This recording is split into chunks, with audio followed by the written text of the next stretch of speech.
All right, day 2 of the rest of our lives. Eagle season over and done with. The divisional round in the rearview mirror.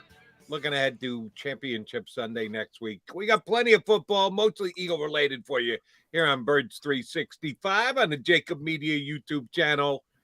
Johnny Max, you zooming with anybody today? Not that I know of as of, but things are fluid. Things are always fluid.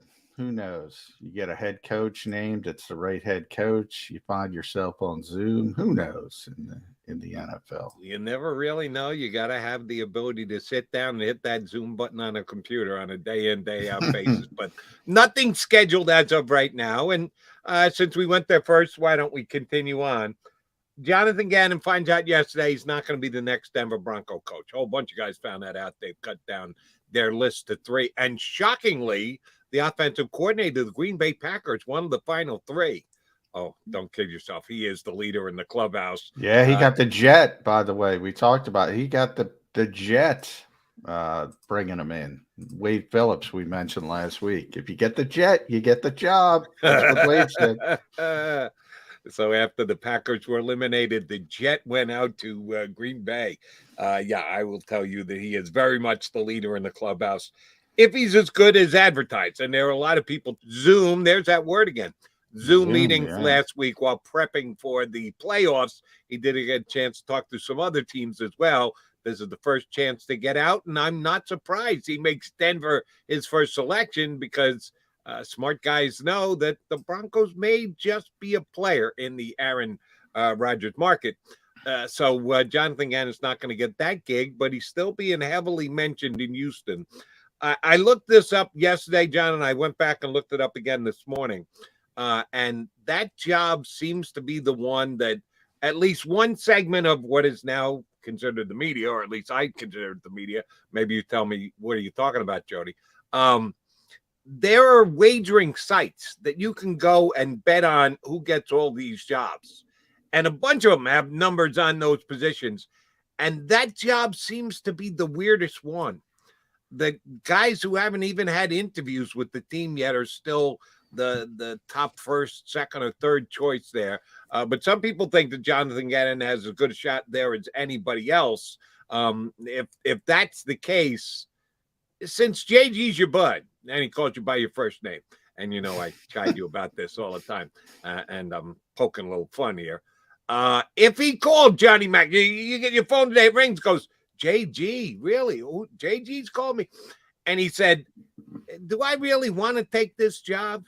Because some guys get that shot, they're anxious to jump at it, and they do a poor job, and they have no success whatsoever, and they never get back on that coaching carousel and get a second chance. If JG asked you, would you tell him, yeah, you got to take the job? Yeah, I would advise him to take the job. He's not getting, as you mentioned, the Denver job. He's not getting the Minnesota job, and that's the other one he interviewed for because they just have too much. They got to move off the Zimmer type stink or whatever you want to call it. And unfortunately, he's a part of it. So everything is about sort of timing and circumstance and the old adage. And it's true. There's only 32 of these things. And similar to Nick Sirianni last year, you're getting one interview. Well, Nick Sirianni could have came into that job and said, this is a mess. I mean, this is an absolute, the quarterback hates the organization. The GM is overbearing. The owner's overbearing. He could have said, you know what? I'm going to wait. No, if you get that opportunity, as bad as it looks to the people on the outside, if you're a leader, if you have confidence in yourself, you can rebuild an organization, you can structure, and then in the end, you look even better as what happened to Nick Sirianni than you did before. So I would always advocate taking the job, even the Houston Texans job. Now, if you have other options, if Minnesota was still, but he knows they're not going to go down that route. So. If you have one chance, you take it. If you have other options, you can weigh. But he's not in that type of situation yet in his career. And then also, if worst case scenario, and believe me, he does not think like this. I can tell you that 100% because he's not thinking pessimistically. But worst case scenario, if somebody wants to bring it up to him and say, you're still a really young guy, you can rebuild this and get another chance down the road. So I don't see any downside from his perspective. And yeah, you be where your feet are, JG. Jump in that pool, man. That's where I was going to go. It harkens back to a conversation I once had, and I was shocked by how strident the individual was when I asked him the question. I was on the field at Yankee Stadium before a Yankee game years and years and years ago, and the team was taking batting practice, and one of the Yankees coaches was Lee Mazzilli, who I had known from his Mets playing days, and he was coaching on the Yankees at the time. And it was late in the season, September, closing in on the Yankees going to the playoffs. Of course, they always went to the playoffs. And I got Lee aside for a second. I said, listen, know your name has been tied to the Tampa Rays. Now, this is the Rays of the 90s, not the Rays of today, who find ways to make the playoffs every year, despite having the lowest payroll or next to lowest payroll in baseball. They were a wasteland at that point. They were never in the mix or whatever. And his name had been kicked around. They had already fired their manager. They had an interim guy to finish out the year. And I said, if they offer you that job, you're not going to take that, are you? And he said, of course I'm going to take it. I said, they're terrible. You really want to go there and manage for 2 years and watch your managerial career go by the... He goes, Jody, there's 30 stinking jobs. When somebody offers you one of them, you say yes. You don't take the chance that you say no, and then no one ever comes knocking again and offers you a job. And I understood where it's coming from. Made a lot of sense. But you can look at the other side of that coin. If you believe in yourself, if you're young enough, and Gannon certainly fits that description, and you have uber confidence in yourself, well, I'll just go out and do what I did again that got me in the mix this year. I'll do it again next year, and maybe a better position comes along. And you get to join a team that's further along in their development, and you jump in and take them to higher heights. Well, now you've got something on your resume that shows you're a winner rather than 2 or 3 bad years and you're out the door. I saw it from both perspectives, and a lot of times it comes right out of your hands because if they don't offer you the job, well, then you can't turn it down. But you can campaign harder for one more so than the other. Yeah, I don't know about that Houston Texans job.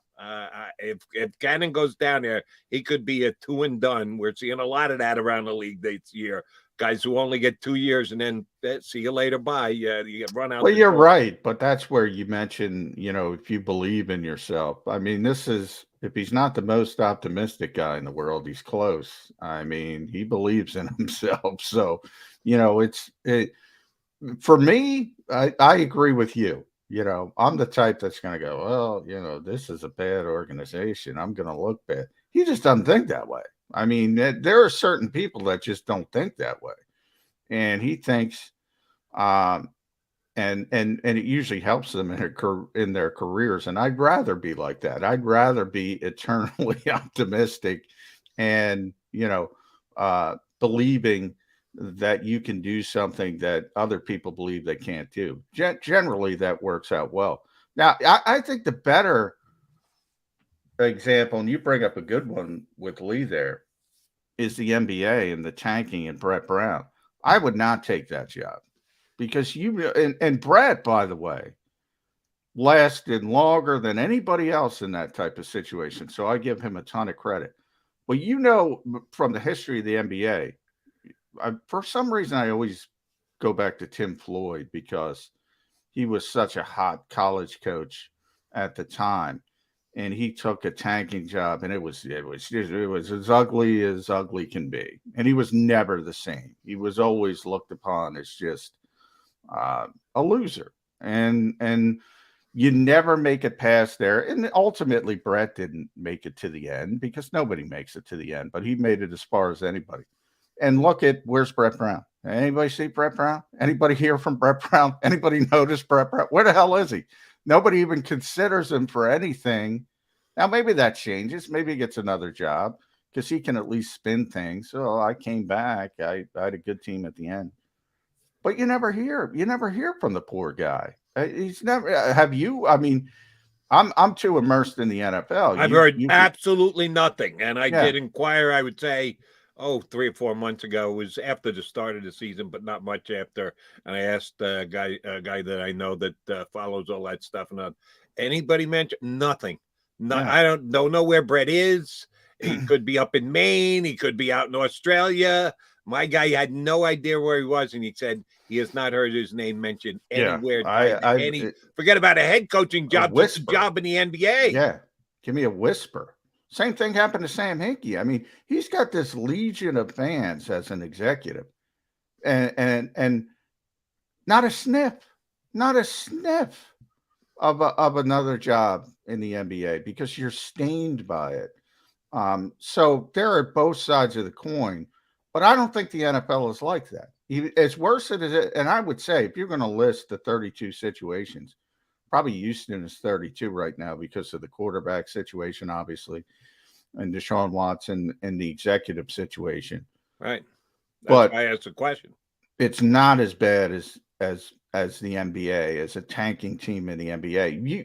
You see it every year in this league, worst to first. If Davis Mills turns into a player, and there were signs to Davis Mills. I'm not going to go overboard. He had a couple good games, but he also had some not ready for the NFL games. That's what I said. I'm not going to go overboard. But if he turns the corner and turns into a player, I mean, bang, it's turned around just like that. Just like that. You can do that in the NFL.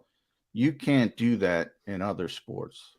I asked you this yesterday, JG, and you said, you got to ask me this question when we got more time to talk about it. Well, we got 8 minutes here before Jimmy Kempski is scheduled to join us as our first guest here on Birds 365. I compared Gannon and the fact that he is legitimately in the mix for the Texans job, and it doesn't seem like Doug Peterson is in the mix for any of these jobs. Had a lot of interviews. Apparently, he didn't wow anybody in any of these interviews. And I told you I went to this website that listed the candidates and the betting odds in order of all the teams that have coaching openings. And as of now, the 8 teams that had it in at the end of the season, still, we have 8 openings. Nobody's hired their head coach yet. Doug's in the top 2 or 3 in most of them, but he's not number 1 in any of them. He's second, he's third. And they're trying to take advantage of people there. They're trying to take advantage of people not paying attention because he's not on the forefront of anybody's mind right now, and that's what I was saying yesterday. It is bizarre.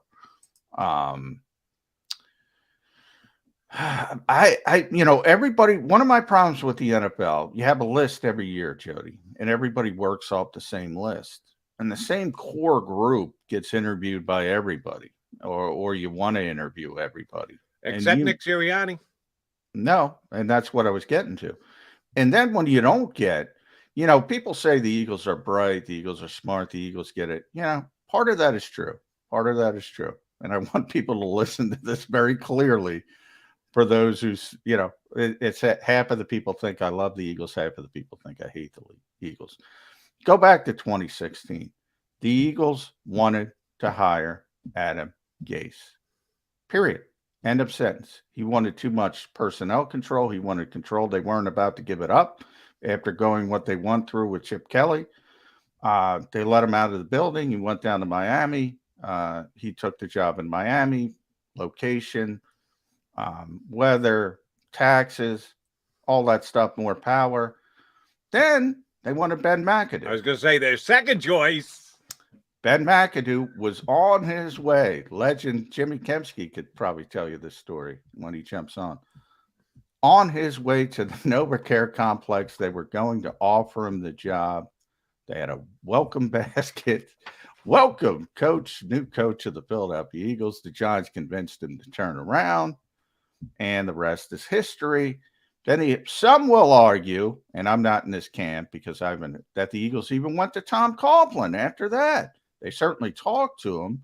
I don't believe they were ready to offer him the job. Either way, Doug Peterson was either number 3 or number 4. Now, last year was a little bit different because remember the Eagles started late They got to the in the party late, right? process. And Doug was going to come back until he stood his ground on Press Taylor, Matt Burke, Corey Unlin. You know the story. And then all of a sudden, Jeffrey said, "Nope, all right, you're fired." So they got started late, but they wanted to interview the same stinking people. They actually got an Arthur Smith interview. They actually got a Robert Saleh interview. Brandon Staley turned them down, but they scheduled that interview. And then they were all farther along.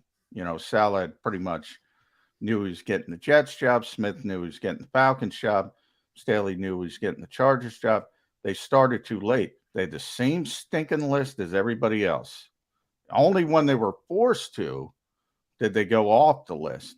And they wanted to hire Josh McDaniels, by the way, and who's kind of on the list, but off the list because of his previous history and what he did to the Colts and his first coaching stint. And this is where Jeffrey was smart in that he realized no matter what Josh McDaniels and Howie Roseman say to his face today, he knew it wasn't going to last. So he was just going to keep interviewing people till he liked somebody, and that's how they got to Nick Sirianni. It wasn't like the Eagles identified Nick Sirianni and seized Nick Sirianni. No, they wanted Robert Saleh, Arthur Smith, Brandon Staley, same stupid hot candidates. Everybody, no, that's probably too harsh. They might turn out to be good coaches. I don't know. I have no idea. But everybody works off the same list every year. And it's a group think, and it's a problem in the NFL. And for whatever reason, they think hot candidates like Nathan Hackett, Nathaniel Hackett is one of them. You've seen the names that interview everywhere. They're better than a proven. I don't know. I don't get it. I don't understand it. So let me put this to you, and you may know something. If you do, I expect you to share. If you don't, just tell me so. A lot of times, and this is what I've found out over the years, this is your gig, 365, so you might know better than me. When you get that list and you start to do your research on it, a lot of it is what you're going to find out from other people you trust around the league. And when it comes down to owners making those calls, they call other owners. The owner doesn't go back and talk to a guy's fellow coach from 3 jobs ago back on the collegiate level to find out something about. No, he's going to call the owner of the team that the guy is presently an assistant coach for. So if someone's looking for information on Doug Peterson, chances are there's going to be a call from owner to owner to Jeff Lurie. Do you think Lurie is not giving Doug the seal of approval that he either deserves or earned, or use whatever phrase you want to use to describe it? Do you think Lurie's hurting Peterson's chances? I don't think he would do that actively now. I think by the way they acted last year, they hurt his reputation a little bit. Trying to spin why they were moving on from a Super Bowl. I don't think they did it maliciously, is what I'm trying to say. But they're trying to give their spin because it doesn't make sense to move on from the only Super Bowl winning coach in franchise history in 3 years. So they're trying to spin it as the best they could. You heard the coaching staff stuff, which I fleshed out on the show, is absolutely absurd. You heard the personnel stuff. Oh, we didn't want Jalen Reagor. The coaching staff wanted Jalen Reagor. And I think that kind of stuff hurt him. But I don't think it was done maliciously. I don't think he's trying to stop him from getting another job. But it hurt. It hurt. So I do think that's part of it. Right. But if a call comes in this year during this coaching hire, do you think harsh. Jeff Lurie's giving him a half-hearted recommendation? Hey, it was just time for us to move on, but we love the guy he worked for us. I think he won us a Super Bowl, great guy. And the damage was already done. But I don't think he would be backhanding and trying to keep Doug out of the league. I don't believe that. He isn't seeming to getting any tread in any of these interviews. He's not. And I can't explain it. Nor can I. And I thought Doug would walk away with one of these 8 jobs, and it doesn't look like that's the case right now. All right, we got off on a coaching tangent. That's cool. We do want to return to the playoffs, the best weekend in the history of the NFL. This past weekend, look ahead to championship weekend. And yes, the hometown football team. We got some Eagle stuff we can sink our teeth into. We'll do just that with our first guest today from phillyvoice.com, Jimmy Kempski, scheduled to jump aboard Birds 365. Go for the midnight dares. Go for the memories. Go for the view that goes on forever. Go for the bubbles in your bathtub and in your drink. Go to bed whenever you want. Or don't. Go for him. Go for her. Go for the win. Go to Ocean Casino Resort. Book your trip at theoceanac.com. At Stateside Vodka, every new customer gets the world's best rocks glass. Free. What's that? A rocks glass? You're telling me that bottle is cut in half? You could say that. Holy shit. And you're telling me I can get one of these glasses for free? That's right. 1 free rocks glass per customer with each first-time purchase of Stateside Vodka. So good, it just disappears.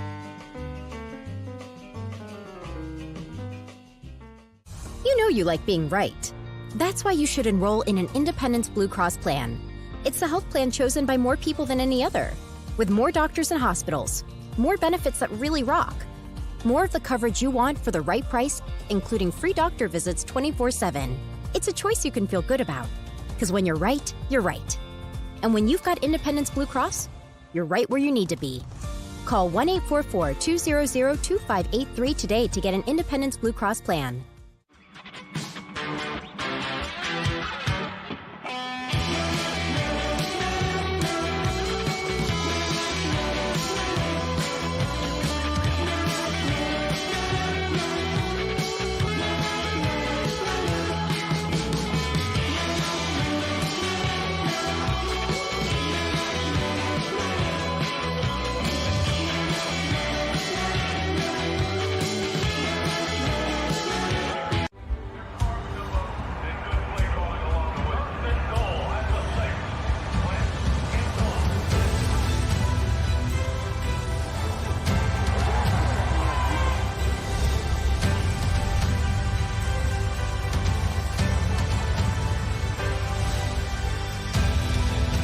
Field of life, First Trust Bank is there for you. Champions on 3. 1, 2, 3. Because Philadelphia dreams deserve a Philadelphia bank.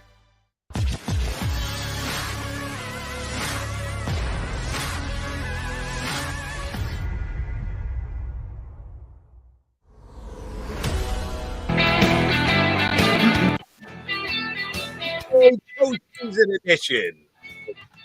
Teams not playing. There are some teams still playing in the postseason, and we'll touch on that and the Birds with our next guest. He writes about them all the time in phillyvoice.com. He's part of the Mafia, one of my hometown guys. Jimmy Kempski with us here on Birds 365. JK, how's your offseason going? It's the first week or so after the season ends is still very busy typically, but I think like once we get another week or two out, it's smooth sailing from there. How you doing? We're doing good, Jimmy. I don't know about smooth sailing, but yeah, I hear what you're saying. Smoother sailing. Smoother sailing. So let's start with the weekend because I want to get your thoughts, and everybody jumped in. And, you know, after watching that, especially Sunday night, the highlight to it all, and people are saying, wow, the Eagles probably aren't that close. Is that how you framed it, or is everybody just overreacting to a great game and sort of recency bias?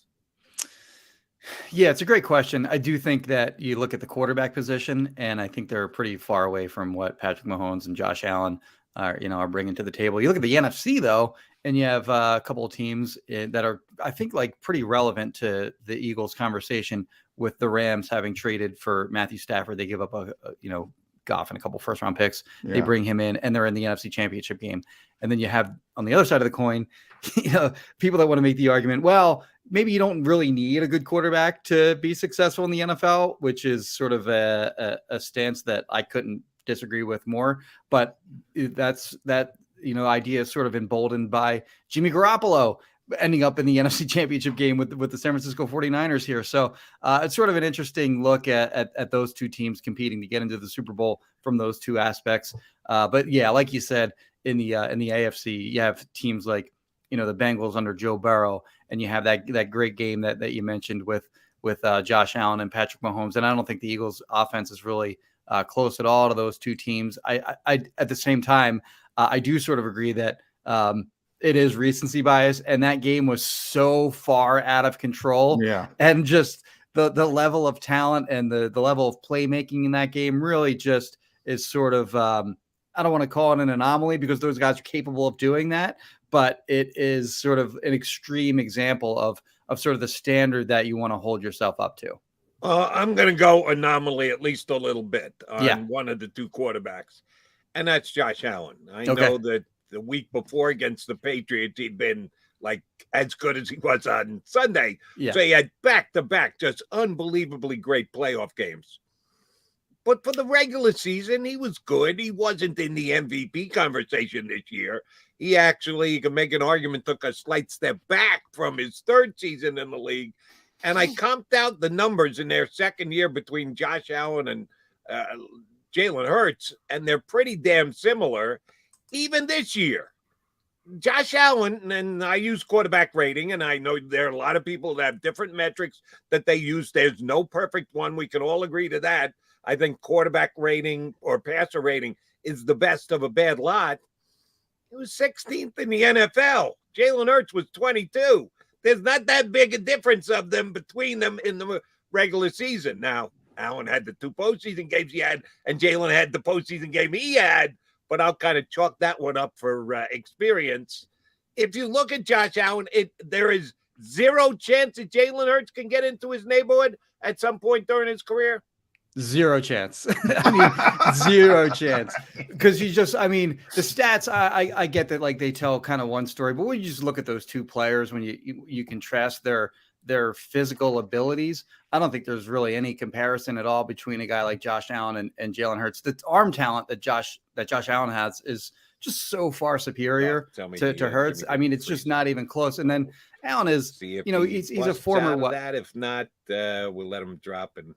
No, I can hear you, Jimmy. Okay. That must be a Jody issue. Keep going. So he's, the 8th overall pick a few years back. And I think that everyone kind of knew that he would be a guy that might take a little while to sort of become the quarterback that he is now. I don't think anyone expected that he'd be as good right now as he is.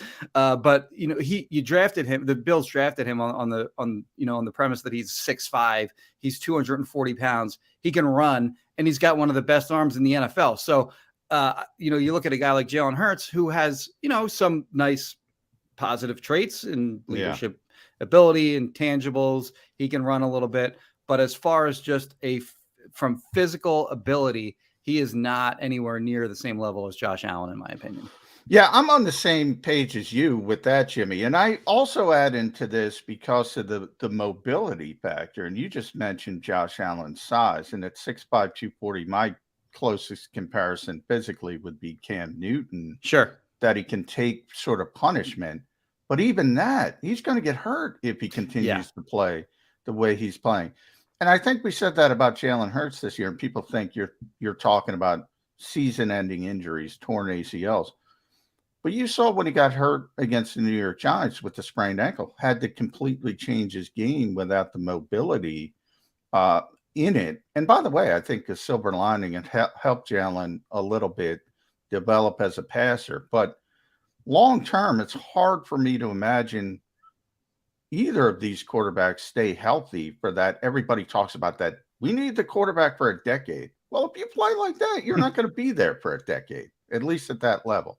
Fair? Yeah, you have guys that run a lot, but they get down. Like Russell Wilson didn't miss a game in his career until this year because he didn't take many shots when he ran. He was able to get, slide and get down. Josh Allen is a horse. He will try to run through you as opposed to trying to slide and avoid you. And Jalen Hurts is kind of a mix of those two things. I think, like, he'll He'll get hard yards when he has to, but he did a good job, throughout most of the season, I thought, in getting down. But the point that you make is a great one, in that it's like durability isn't just can you play or not. In the case of Jalen Hurts, where, he had that ankle injury, he was less effective as a runner, thus sort of sapping him of, what his appeal is as a quarterback. So it's not just, can you play or can you not play? It's can you sort of alter your game and be something that you're maybe not as good at if, your best attribute is taken away from you. Do you think, and certainly Jalen ran less than he had up until that point where he turned his ankle, do you think it was because he realized running was not going to be as productive as it had been? Do you think it was Nick Sirianni's play calling that, hey, we're just not going to call a play for him because you have designated runs? Jalen had them early in the year. I think Allen had at least 5 of them in the first half against Kansas City on Sunday. It's a plan. The quarterback's taking off, going to make a play with his legs. Call. I think he was a lot less of those afterwards. You think that was Sirianni making that call, or just Jalen Hurts judging, I can't do this because I'm just not up to it, and I want to give my team the best chance to make a play, so he threw it rather than ran it? Yeah, probably a mix of the two, because they didn't completely stop calling, run plays that would, like, the read option type plays where they didn't, and the RPOs, they didn't stop calling those completely. So Jalen still could, run on some of those plays, but I think they did call less of them. And I think that Hurts was, I think, a little bit less willing to run with the ball late in the season when he was dealing with those ankle injuries. Some games, like, he looked fine to me. And then other games in the second half, he would look a little gimpy-ish, like, coming out of those games. So, and then, of course, after the final, the playoff game, he comes into the press conference wearing the walking boot.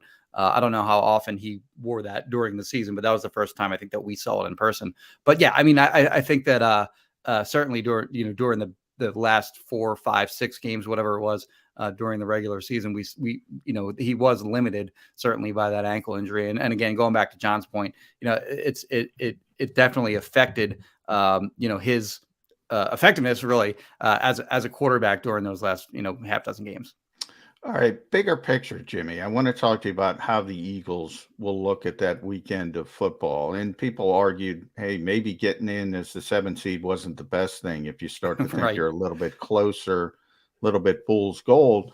On the other hand, if you start thinking, we talked a little bit about numbers, Jody, talking about passer rating. Well, the Eagles had more explosive plays, they will tell you, than anybody in football. More explosive plays somehow, because of a weird, unique offense with running game, and they consider whatever it is, 15 yards an explosive run. Right. It all comes down to defining explosive play, doesn't But it? they don't look like the Kansas City No. Chiefs. So do they overreact? Do they say, oh, we nobody's under oath in a press conference. They said, we're going to move forward with Jalen Hurts, but if other avenues open, they can go down that direction. Is there any overreaction to what happened over the weekend as far as, oh, we got to move in a different direction? Maybe. The one thing that struck me during, and this is nothing new from Howie, but the one answer that he gave that I thought was interesting was, he said, we don't want to just be getting into the playoffs. We want to be getting, a first round bye in the playoffs. And that's nothing new. He's said that before. I think he either said it before the year they actually did get the number 1 seed or after, whenever it was. But that's a great point. Like, you want to get these home games in the playoffs. And if you can, get that first round bye in the 1 seed. And to do that, I think you have to have, an elite back. So Howie and were very emphatic that Jalen Hurts was their starter in 2022, more emphatic than I thought they needed to be. I don't know if that was sort of by design or not, but I don't think that they're going to sort of turn their nose up at any potential opportunities to acquire an elite type of or near elite type of quarterback, like a Russell Wilson, for example, if a reasonable deal sort of presents itself. But in terms of overreaction to the events of this past weekend, I think it really, more than anything, just sort of reinforces the importance of the quarterback position in the NFL, Because if you have one, you have a chance. And if you don't, then you really have to, win. You got to block a punt. You got to block weird a field ways. goal. You gotta, Right. Exactly. Yeah. And you have to have like a stellar defense, which they don't have right now. So I think that the easiest path or the quickest path to becoming closer to those teams is to acquire a top level quarterback like that, and then hope that you can build around him over time. Jimmy, I saw yesterday on your site, phillyvoice.com, your 3 free agents who make sense for the Eagles version 1. Now, we've got about 3.5 weeks before free agency kicks in, so we'll be waiting on version 2 and 3 and 4 and 5 and 6. And I do like the way you did it. You didn't just move to the top, the highest ranking guys that are going to make the most money at positions. Eagles definitely had needs. You just said, these are guys that, hey, if they end up with the Eagles, I'd see a nice fit there. How did you come up with the 3 guys that you decided to put into version 1? Yeah, I was looking for like medium priced type of players. I wasn't going Devontae Adams, of course. But yeah, I think this year they're gonna be, more active in free agency than they were a year ago when they were in cap hell. And I think that the one position that I think makes the most sense for them in free agency this year, or maybe not the most sense, but makes a lot of sense, is wide receiver. And you look at the big swings that teams have taken in free agency at wide receiver over the last decade or so, and it's ugly. These teams pay a lot of money for wide receivers and it doesn't go well. So I think that the smart thing to do is sort of go after, sort of these mid-tier receivers that aren't going to kill you financially. I think like Alshon Jeffrey, when they were able to get him for what, $7 or $8 million for 1 year, whatever it was, when they signed him in, I guess it was 2016. He was a good signing for them. 2017, he guaranteed the Super Bowl. Right. Everybody laughed at him. That's right. And he went out and won the Super Bowl. So yeah, I think if you can get a guy like that around that price point, that makes a lot of sense. And the guy that I sort of landed on was DJ Chark from the Jaguars. Of course, the Eagles have a connection there with Dave Caldwell, who joined their front office staff. After he joined their staff in May, they traded for Gardner Minshew. They traded for a cornerback in Josiah Scott, who both came from the Jaguars. So I think he's already had a little bit of an influence in terms of their acquisitions. And Chark makes sense to me because he's got some speed. He's 6'4", so he's got some size that their other receivers don't have. Made the Pro Bowl a couple years ago.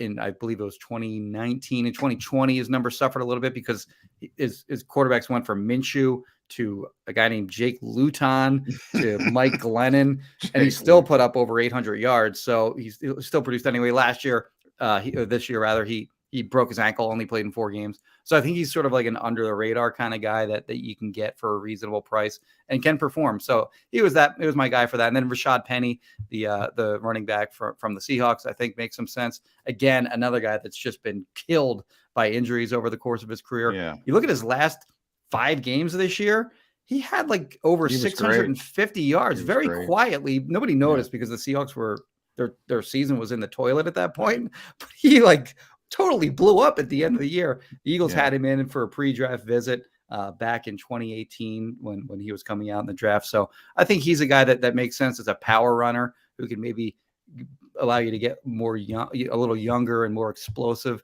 than what you have in a guy like Jordan Howard. And then the third guy was Uchenna Nwosu from the Chargers. That's maybe a little bit of a higher swing. He's not going to be, he's not going to be low priced. You're going to have to shell out some money for him.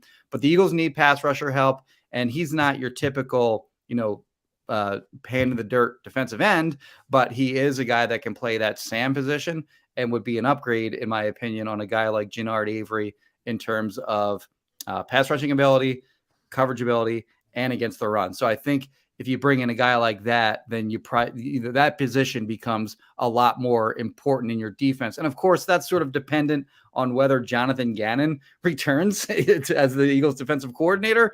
But if he does, then that's a guy that's, tailor-made for that Sam spot. I do want to get into you with JG a little bit, but before I do, because the most interesting one to me was Rashad Penny, but for a different reason, because Miles Sanders is one of those guys where he's eligible for an extension now.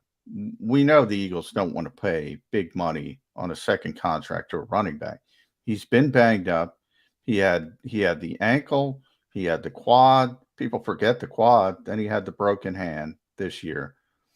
The numbers are still great. 5.5 yards per carry. Still not a great pass receiver. Still not a great pass protector. Miles Sanders is a tough decision for this particular team. So is somebody like Rashad Penny thinking about 2023 as well, and maybe letting Miles Sanders walk away from this organization because they don't value the position from a financial, nor should they, by the way. Yeah, they've been smart about that position in terms of not drafting them super high in the draft or shelling out a lot of money for that position. But like you said, like Miles Sanders, you look at his numbers and like yards per carry, they look great. But when you watch the games, he kind of like leaves you wanting more. Like you miss that hole, you kind of dance in the backfield instead of minimizing the damage on this play, etc. And I think that when you saw the success of a guy like Jordan Howard when he got his opportunities this year, you saw that it's really not that hard to be an effective running back behind this offensive line. And I think that they can almost kind of do better than Miles Sanders. With the fact that as of now, they're staying put with the quarterback they have, but I love John's phrase of they weren't under oath. They can change their mind. Right. Do they need to make that decision first? They're having meetings right now. McMullen, McDonald, and Kempski are meeting on the Eagles and free agency and Eagles are doing the same exact thing. But are you making these decisions dependent upon what you're going to do at the quarterback position? I always think you start at quarterback and then you move through everything else in the team. They do have to try and lay out a game plan for this offseason, and at least they're telling us as of now, right now, Hurts is the guy.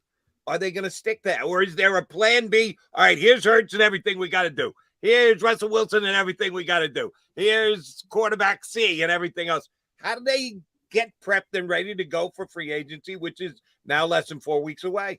Yeah, it's a great question. And it's hard to do because in order to get a veteran quarterback, if that's what you're interested in, it takes two to tango. You have to have another team cooperating with you and willing to trade you their quarterback and not taking the entirety of your franchise to be able to do that.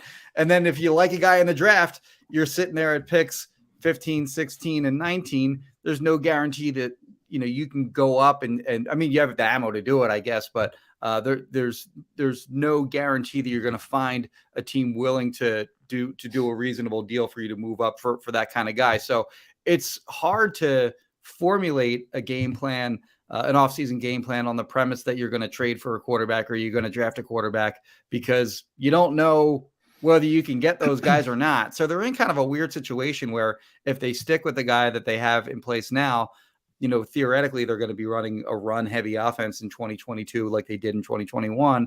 Whereas if they go after a different quarterback like a Russell Wilson or a Kenny Pickett in the draft or whatever it may be, then you're going to probably want to run an offense more, like the one that we saw early in the season that they faltered when they tried to run.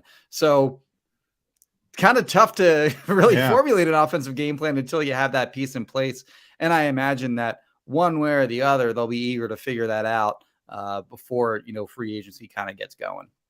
All right, Jimmy, coaching carousel point of the broadcast. We'll start with a current Eagles coach and a former Eagles coach because I want to get your thoughts on both Jonathan Gannon and Doug Peterson. It looks like JG is out when it comes to the Denver Broncos. They're down to 3 finalists.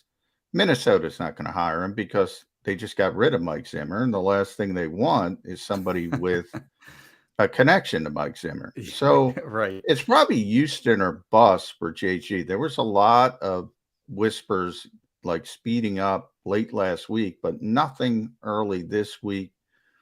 Where do you think JG is with the Houston Texans? And then why in the heck does nobody in this league want Doug Peterson? Yeah, the Doug Peterson question is really interesting because he got a bunch of interviews like right off the bat, and then seemingly there was no interest because there was no buzz after he had those interviews. Like it went well, it didn't go well. You just didn't hear anything about it anymore, and you're not hearing anything about him in like the last week or so. So I don't know that he's getting a job this hiring cycle. And if he doesn't get a job this hiring cycle, when's he going to get one? So yeah. Really, really interesting that a guy who just won a Super Bowl and won a Super Bowl.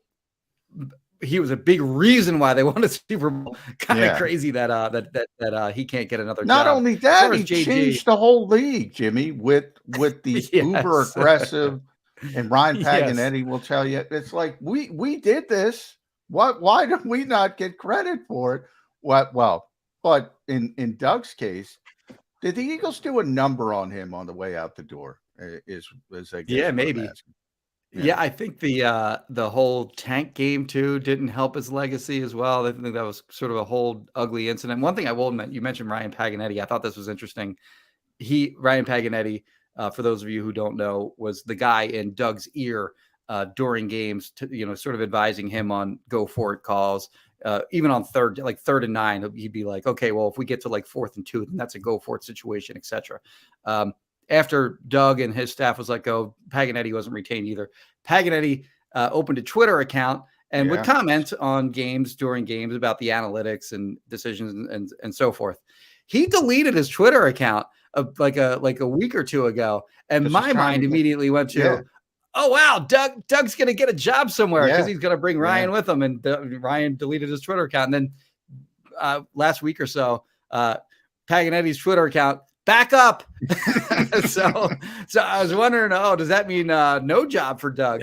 So I just thought that was Ryan has been on the show with us a couple times, and he wants, he wanted to calm it down because he was being very honest. He was a great Twitter follow, because if Doug gets a job, he'll probably bring him in. So it's understandable. But you're right. I mean, it's a matter of the Eagles had such an impact on it. You see it every week now. I mean, if you don't go on 4th and 2 and you're on the plus side of the field, you get lambasted on social media. And the Eagles were a big part changing the Eagles' thinking. Doug Peterson was a big part of that. Ryan was a big part of it. And we have the same groupthink in the NFL. It's the same 5 names, Jimmy. Everybody interviews the first 5 names, and if they don't get them, then they start trickling down to the Nick Siriannis of the world. Is there a problem? People thought, obviously, there's a large problem, disparity in hiring minorities. What is the bigger problem in the NFL? That groupthink? The inability to do anything different, to consider anybody else than the guys that are deemed, I'd like to call them, if you're a Zoolander fan, Hansel. They're the hot candidates right now. Every year is the same thing. Yeah. Well, I didn't answer your Jonathan Gannon question before about the Houston job, so I'll get to that real quick. But I don't know. I don't cover the Houston Texans, but I'd read often enough that Josh McCown was sort of the favorite for that job. And if it's not him, then it could be Jonathan Gannon. I do wonder if the Eagles would, there are so many like qualified defensive coordinators that are now kind of free agents at this point. Zimmer, I don't know if that's a great fit, but guys like Vic Fangio and Brian Flores, if he doesn't get another head coaching job. Now Wink Martindale's out there. So I wonder if the Eagles wouldn't mind so much if like Jonathan Gannon got a head coaching job somewhere else and could maybe view one of those other guys as an upgrade. But Gannon sort of fits the mold of what you're talking about on your next question in terms of sort of off the radar hires, maybe not so much groupthink, because you look at the Eagles' defensive production in 2021, it wasn't great. And the sort of the buzzwords that have kind of gone around about Gannon was that he's smart and he connects with players and that kind of stuff. So I don't know that but it is interesting that he got 3 interviews. So maybe there was a little bit of a group thing going on there. He got 1 interview and sort of snowballed from there. But yeah, as far as the group think goes in the NFL, I do think that, old ideas kind of die hard in the NFL. And it takes a little while for new ideas to be, widely accepted. And you have to see, sustained success for those new ideas to sort of get adopted, like Doug with the 4th down, go for it situations. And I think that kind of trickles over into the head coaching, hiring process that you need to see some teams have success with sort of off the radar hires before you start seeing more teams go down that road. And I think we've kind of started to see that a little bit with some recent hires, like Brandon Staley had a decent year as a first-year head coach. kind of faltered a little bit down the stretch, but whatever. And then you have, sort of the guys like McVay and, right on down the line. But yeah, it'll be interesting to see. It's kind of odd to me that no hires have been made at all yet. Normally you see at least a few by now, but none of them have come down the pike yet. So I'm just kind of in wait and see mode. And in terms of like where these guys sort of land.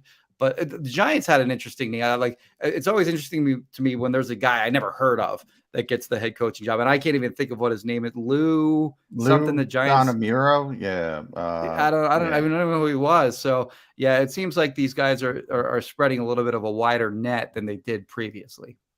All right, since you went there, Jimmy, I want to follow up on something you touched on.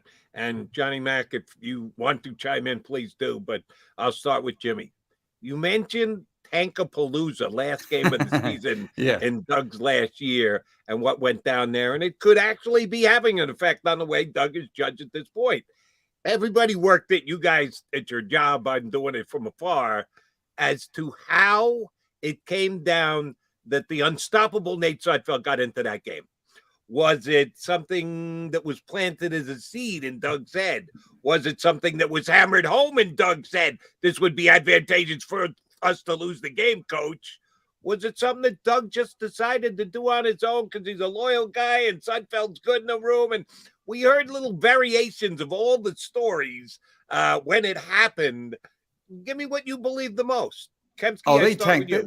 They started tanking that game before that game even began, because when the inactives were announced, there was like 12 to 14 guys on that list. Yeah. There was a wild number of players that they just had inactive for that game. And it was like a bunch of their most important players and starters. You mean like the last game of this year against the Cowboys? Exactly like that.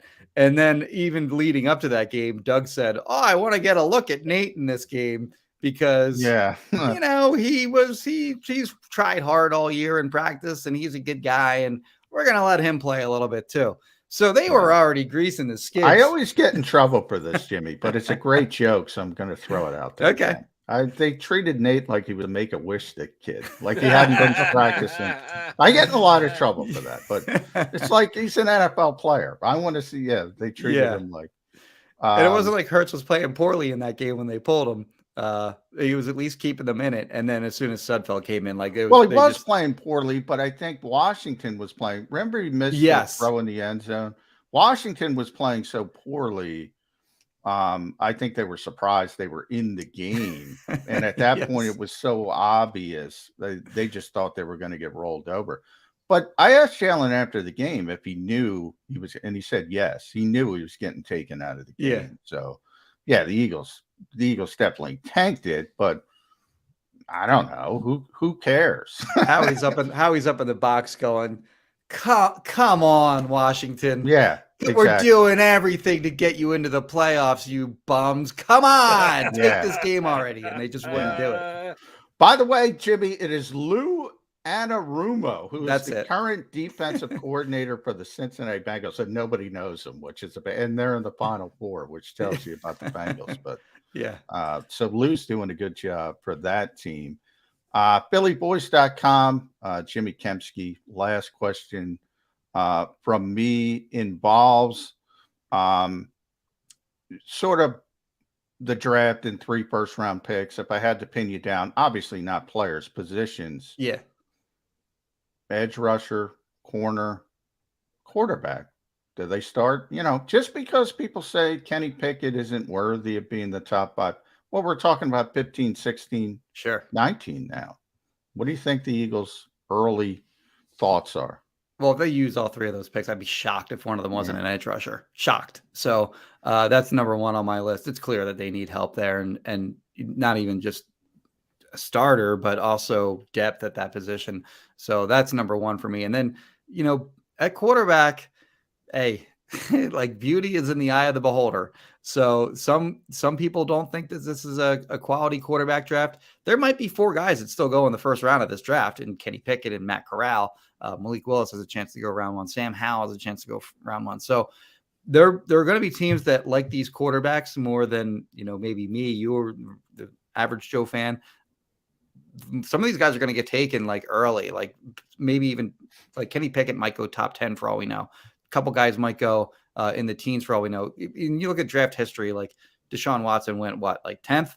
Patrick Mahomes went right around there as well. So you have these guys that, maybe weren't thought of as, like Andrew Luck type prospects coming out of college, but they had certain traits, and those traits translated to the NFL, and they became, really good NFL players.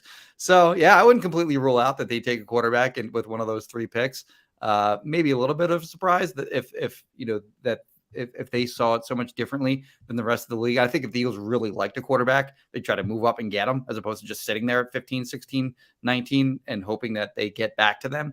But yeah, I could certainly see that. But again, for me, if they keep those 3 picks, there's no way that they're not taking at least one edge rusher with those picks. All right, Jimmy, I'm going to stick with the draft, and I'm going to let you do what you do, all you guys do, which is evaluate. You need to evaluate me. Here's what I mean. We get to the draft in April, and a lot of people have espoused the theory, and I completely follow the mindset and the thinking of it. The Eagles will probably trade one of those 3 picks into 2023 so that they've got a little bit more of a balance to this year, to next year. If they need a quarterback, nice to have that bullet and that asset to be able to use it, blah, blah, blah. But I did the research, and that very rarely happens. The teams trade a pick in this year for a pick a year down the road. Usually you want to trade down, you can trade down, but you move up in another round, you add picks for this year's draft. Just say, yeah, go ahead, take our pick. We'll get back to it next year. That doesn't happen often. I'm not saying it's impossible. I'm just saying there's not a great track record of it. Easier said than done? Am I overthinking this, or is this a legit concern? Yeah, so way easier said than done. I think that you don't see it that much because those offers don't come around that often. Like the best thing that Howie did this last draft was move back from 6 to 12 and pick up the extra first round pick this year. Like that was like an outstanding deal, kind of a dumb deal in my opinion from the Dolphins perspective. And I think Howie was right to snap that up, and he did. And now they have, an extra first round pick this year, in addition to landing Devontae Smith, by the way. So, if that opportunity presents itself in this draft, yeah, he's going to jump all over that. I think Howie's actually asked that directly in the year-end press conference, whether he'd be open to trading to for 2023 first round pick. And he was basically like, yeah, I'd do that. So I think they'd be more than interested to move one of these picks for, you wouldn't even just move a pick for a pick next year. You trade back and you get a pick in 2022, and then you'd get the extra pick in 2023 as well, as sort of the mechanics of how that would work. But yeah, they'd be more than interested in doing that without question. But like you said, easier said than done, because you have to have a team that's willing to move up to one of your picks at 15, 16, 19, whatever it may be. And, the likelihood of that happening is probably a little lower in a quarterback draft that's maybe not as well thought of as other years. You're probably not going to find like sort of the blue chip prospect at 15, 16, 19, whatever it is, that's worthy of giving up a first round pick next year to go up and get. So yeah, I think that's probably a wishful thinking kind of scenario. I wouldn't rule it out because they'll jump on that if they have that opportunity, but more than likely they're not going to, like, that offer isn't coming down the pike. And from the doomsday position, what's going to happen. They're going to trade the pick. A quarterback's going to be taken there. He's going to become the next Josh Allen, and right. Then Eagle fans can go crazy about it for the next decade. Jimmy, great stuff. Always a pleasure, my friend. We're going to get you on plenty during the offseason. Thanks for hopping on with us today. Yeah, appreciate it, guys. Thanks, Jimmy Kempski from Philly Voice here with us on Birds 365. Yeah, I don't know what happened there. Did Jimmy not freeze up on your end? No, he was fine on my end. Okay, for some reason he was just stone cold frozen. That's why I apologize if I interrupted Jimmy and stepped on his toes, because I was getting nothing. I thought we were just in a complete freak out. It's a live world of streaming. It's happened to me in the past where you can hear people, they totally freeze on my end. Yeah, Man. I thought Jimmy was absolutely off the show, and glad to know that we didn't panic. I panicked, but Xander and Johnny Mac didn't panic, nor did Jimmy Kempski. So thank you, guys. All right, we got plenty of shows still to go here. We got an hour down, but we got an hour left to play. Come back, do more on the Birds and the NFL playoffs on Birds 365. Go for the midnight dares. Go for the memories. Go for the view that goes on forever.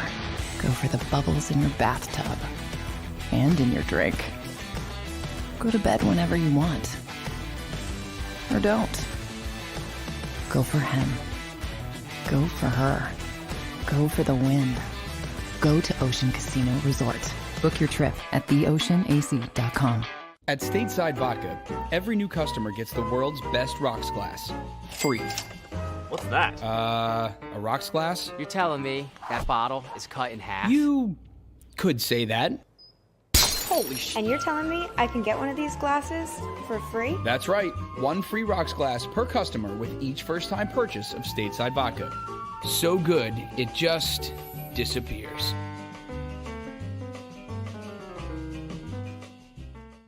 You know you like being right. That's why you should enroll in an Independence Blue Cross plan. It's the health plan chosen by more people than any other, with more doctors and hospitals, more benefits that really rock, more of the coverage you want for the right price, including free doctor visits 24/7. It's a choice you can feel good about, because when you're right, you're right. And when you've got Independence Blue Cross, you're right where you need to be. Call 1-844-200-2583 today to get an Independence Blue Cross plan.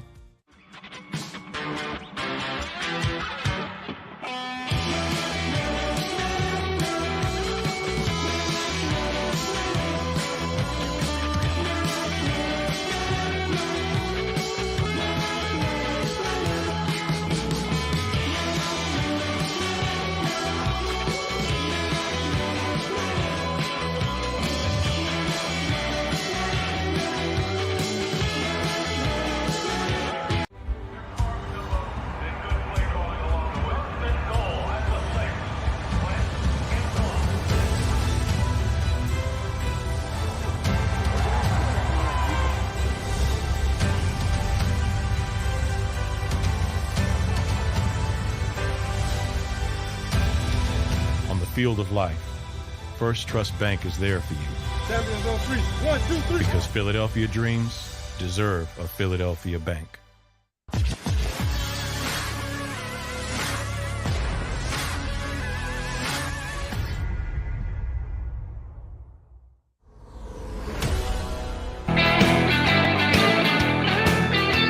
Welcome back, guys, here on Birds 365 on a Transition Tuesday. We're transitioning to the off-season. I like it. Transition Tuesday.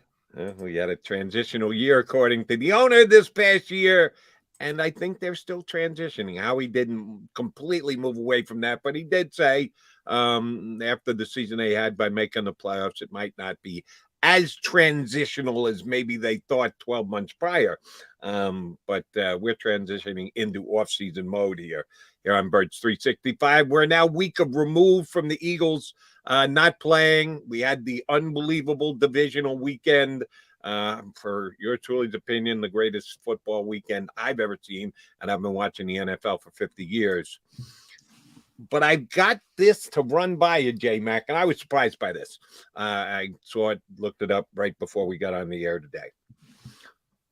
I got it from Sports Business Journal, and they're pretty good about putting these type of things up on their site. What do you think was the highest rated playoff game so far this year in the NFL? Well, it's got to be Bills Chiefs, doesn't it? Otherwise, I would have to go Packers 49ers, but I'm going Bills Chiefs. Not the Bills Chief. Take another guess. Then I would go Packers 49ers. Not the Packers 49ers. Then Take I'd another go guess. Tampa Bay Rams. Are we going back to wild card weekend? Oh, yeah. Oh. I don't know. You got to give it to me. That's amazing to me, though. Star on the helmet. Oh, Cowboy. Yeah. Duh. Yeah. And that, truthfully, it was an exciting game. You had the last play with Dak screwing it up, but it really wasn't. It wasn't near as exciting as the games we had this weekend 20/20 hindsight. You're watching it in the moment. You're not evaluating. Oh, I need to stay tuned because this is so good. It's a very good game, but it's not a great game, so I'll tune out. So the way I'm laying it out is probably a little bit unfair, but after the fact, it's not even close to one of the best playoff games that we've seen this year. Yeah, but Because it was the Cowboys. it's the brand. You just brought up when you're telling your story about Lee Mazzilli with the Yankees. It's the brand. There's certain teams that are, and it drives Eagles fans crazy, understandably so. But that brand is, it's above everybody else's, and that's where Jerry Jones is a Hall of Famer. He's not a Hall of Fame general manager. No, he's a Hall of Fame businessman for the NFL and certainly for himself as well. Yeah, that brand is by far the biggest one in the NFL and the biggest one in the world, by the way. It is, if you go to Sports Business Journal, as you mentioned, if you go to Forbes, they do the valuation of not only professional sports teams, but European soccer teams, which are tremendously valued. Manchester United, whatever, Real Madrid, Dallas Cowboys are always number one. The Chiefs Bills came back at a 34.5 rating, 34.5 million. In Kansas City, it did a 90 share. Yeah, I saw that. That's where I went. Share. 90 share in Kansas City. So 9 out of 10 televisions. What are those other people doing, by the way? Which is unbelievable. At the time, we're watching, and especially the end, I think they put up some kind of weird. Did they say how many people were watching at the peak, Jody? Yeah. Well, no, 90 was the peak. It was 85 for the overall over the game. No, but I mean total viewers. Did they put the peak viewers? No, just a percentage in Kansas City. They did a 34.5 overall rating. The week before, the Cowboys did a 41.5 for a wild card game. It's not a Super Bowl. It's a wild card game. The Cowboys did a 41.5. And the other numbers I thought were interesting, those percentages of the TVs in the towns. I did get those. Bucks, Rams, Tampa, 87% watch the Bucks. In LA, only 60. Well, that's LA for you. They're not that great an NFL town to begin with. And that's why they're making sure that only LA residents can buy the handful of tickets that are available. By the way, 60 is not bad, for normal television programs. 60 is not bad. Compared to anything else on network television, of course, it's great. But you got to compare apples to apples, and that's the other markets. And I'll give you the other numbers. Milwaukee, for Green Bay's game, 78%. That's low to me. I would have guessed way higher than that. In 78. Cincinnati, 75% of the TVs tuned to it. And as a matter of fact, both finishes a tie. San Francisco, 67%. And Nashville, what the hell? Did they have some kind of big country act playing down at the Grand Ole Opry? That people were down there watching, only 67% in Nashville. So that was a little bit of a surprise. But comparing again, apples to apples, divisional round last year compared to this year, up 20%. If you're up 5% from year to year, you're happy. If you're up 10%, you're ecstatic. The NFL's up 20% from last year. It's apples to apples. If you compare it to the oranges, everybody else, if you're down 5% in the current environment, you're thrilled. If you're anybody else but the NFL, golden goose for TV. That's why the TV rights keep going up and going up. It's the only thing they can count on. Live sports and certainly the NFL to a larger degree than anything else. Yeah, it's amazing, the popularity of this league. And that's why I say all the when you complain about it, that's why they don't change anything, because you never turn it off. Now, here's what I'm going to ask you to theorize a little bit with me, because I was on Sports Business Journal and checking out those ratings, and I did see this as well. The NFL overall, the ratings were up this year, but 11 of the 32 teams were actually down from their rating mark. They break them out individually. They have the overall number of all the games, everything watched, and then they have the individual teams and their rating number nationally, not locally, but nationally. If they're not offered nationally, then they can't be seen nationally. But when they are offered nationally, that's their number. 11 of the 32 teams were actually down from the year that they had previously. One of those teams was the Philadelphia Eagles. They were actually down 5% in their viewing this year. And that's, as I said, it's a national number. It's not just a Philly number, but you know that the Philly fans in this market drive the bus on that number. It was actually down 5%. Last year, they had gone 4-11-1. This year, they made the playoffs. And out of the teams that were down, there was only one who was down more than them who actually made the playoffs. They were down 5%. There were a handful of teams that were down even more than that. Only one. The Steelers were down a higher percentage than they were last year. Why do you think the Eagles' number was actually down?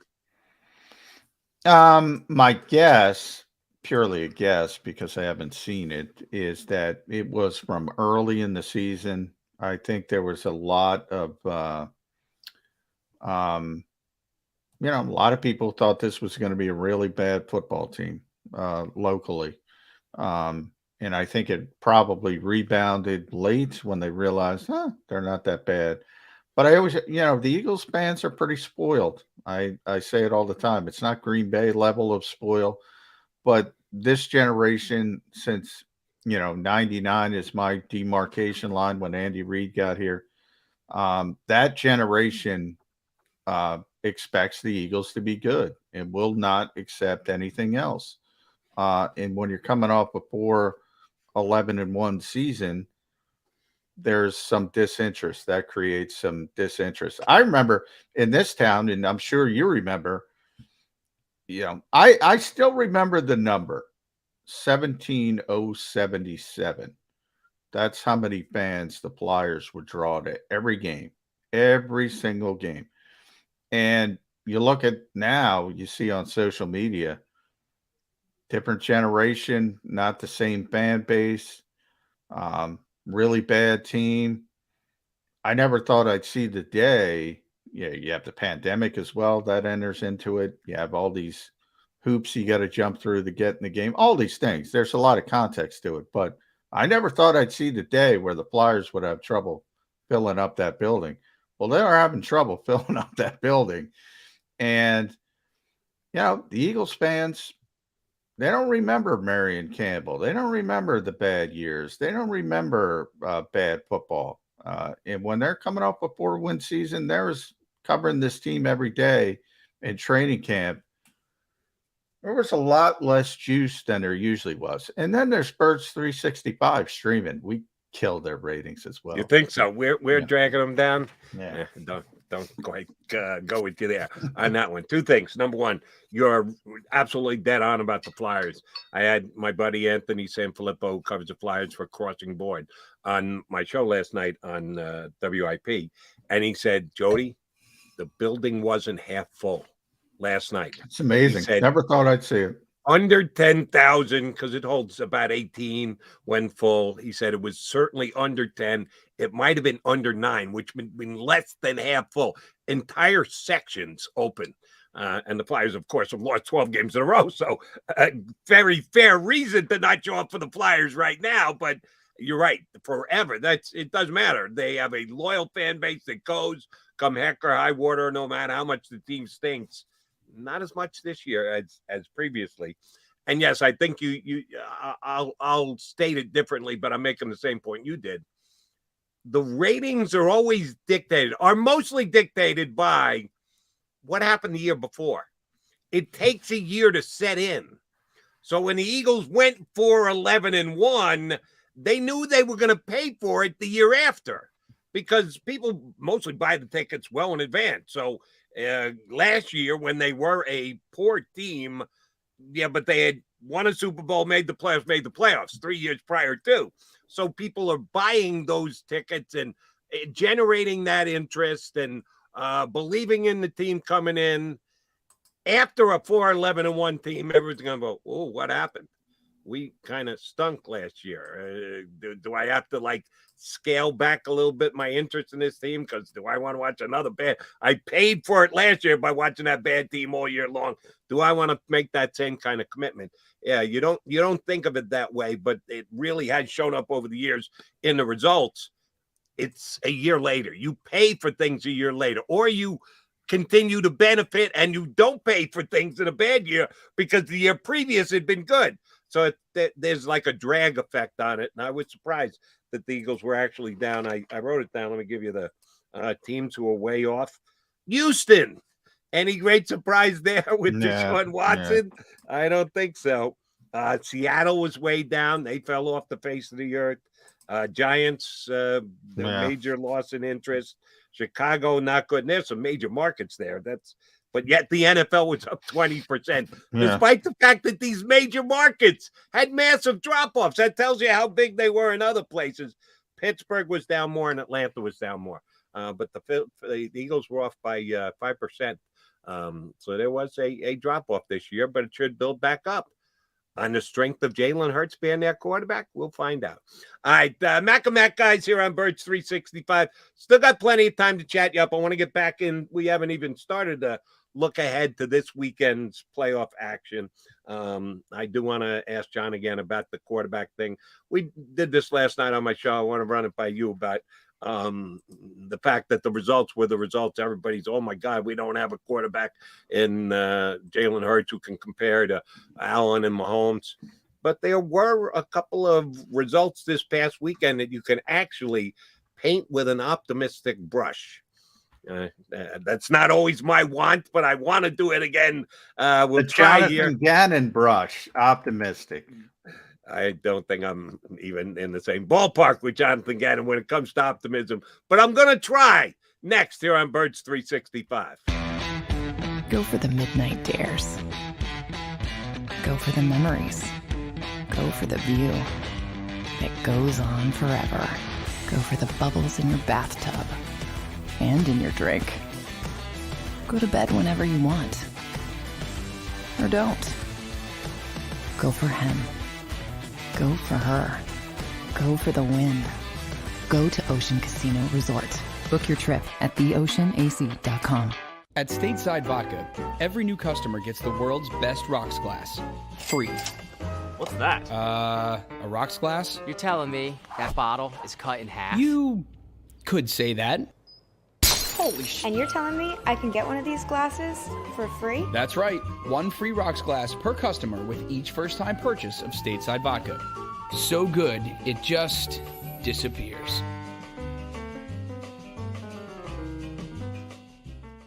You know you like being right. That's why you should enroll in an Independence Blue Cross plan.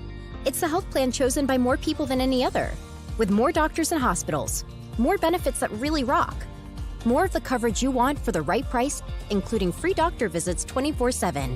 It's a choice you can feel good about. Because when you're right, you're right. And when you've got Independence Blue Cross, you're right where you need to be. Call 1-844-200-2583 today to get an Independence Blue Cross plan.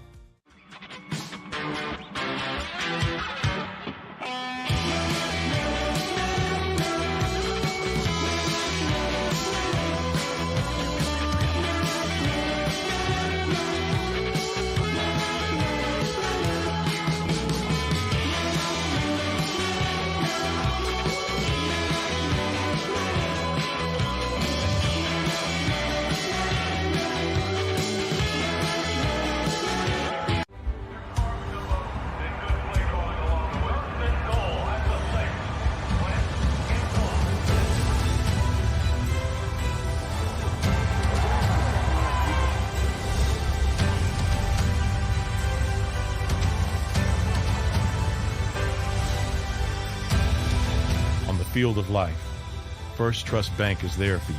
Champions on three. 1, 2, 3. Because Philadelphia dreams deserve a Philadelphia bank. You've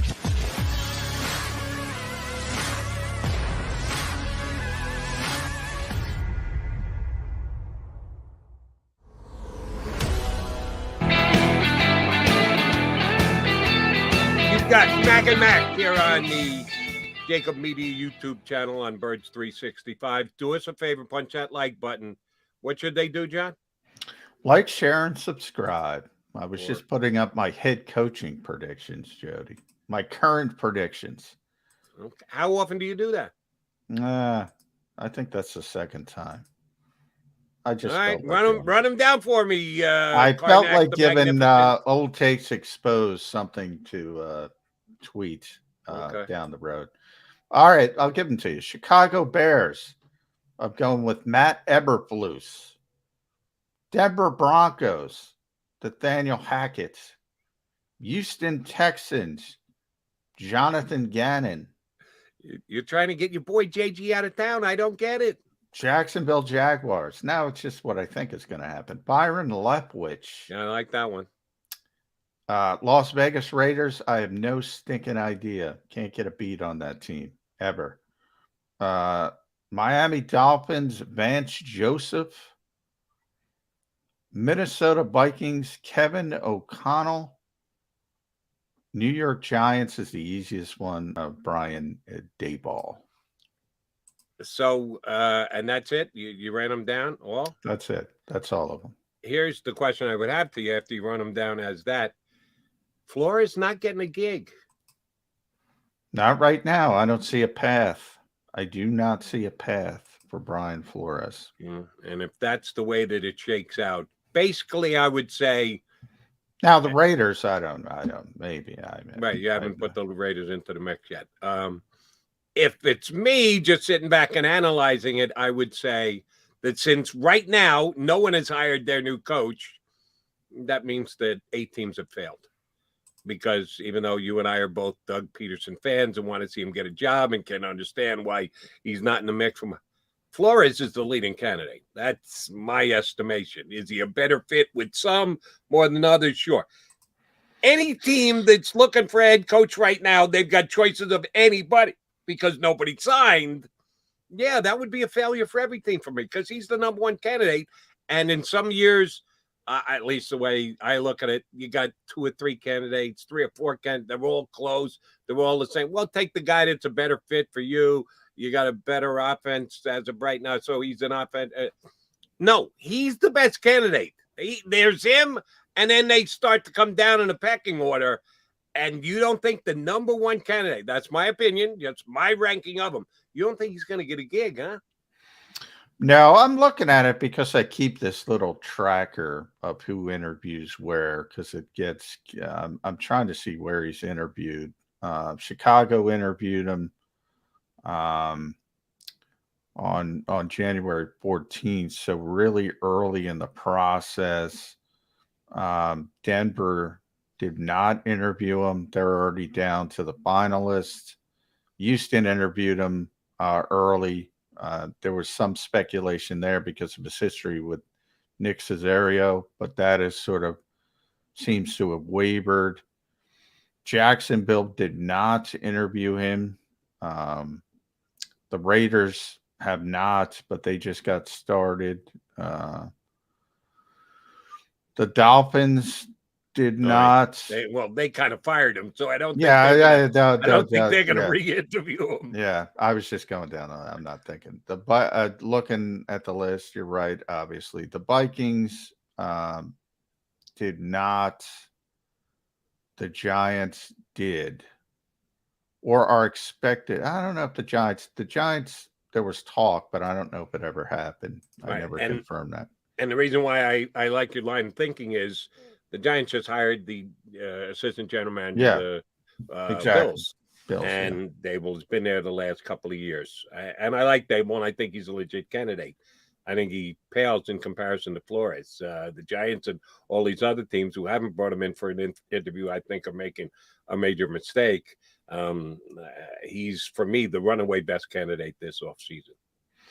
Yeah, I don't know. I mean, I'm the first to admit I have no idea if any of these guys are going to be good head coaches. It's tough to speculate. You know, again, I'll go back to Nick Sirianni. A lot of people laughed at the Eagles. He ended up being the best head coach. Go back to 2016. Everybody killed the Eagles. They got the best head coach in that class.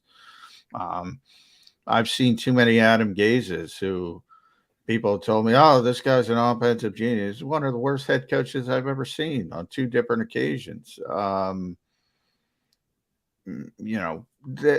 The problem with head coaches is so much is intangible, so much is leadership, so much is the ability to get people to on the same page. And how do you measure that? How do you put a picture? I don't. You can look at somebody's offensive scheme, defensive scheme. It's not going to tell you if they're going to be a good head coach. It's not.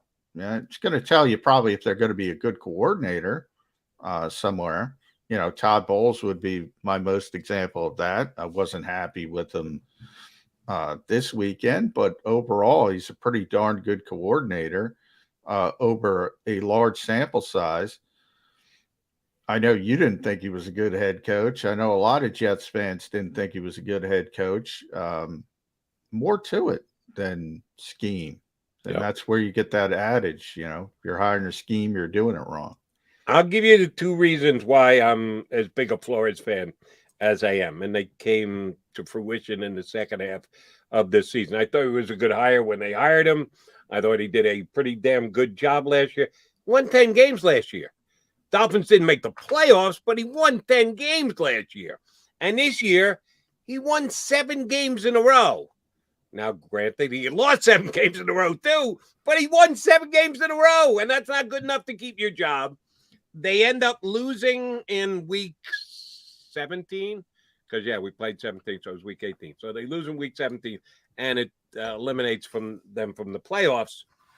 Week 18, Patriots still playing for the potential to win that division. The Dolphins, having been eliminated from playoff contention, have every right to go out and just flat out lay an egg and not play well.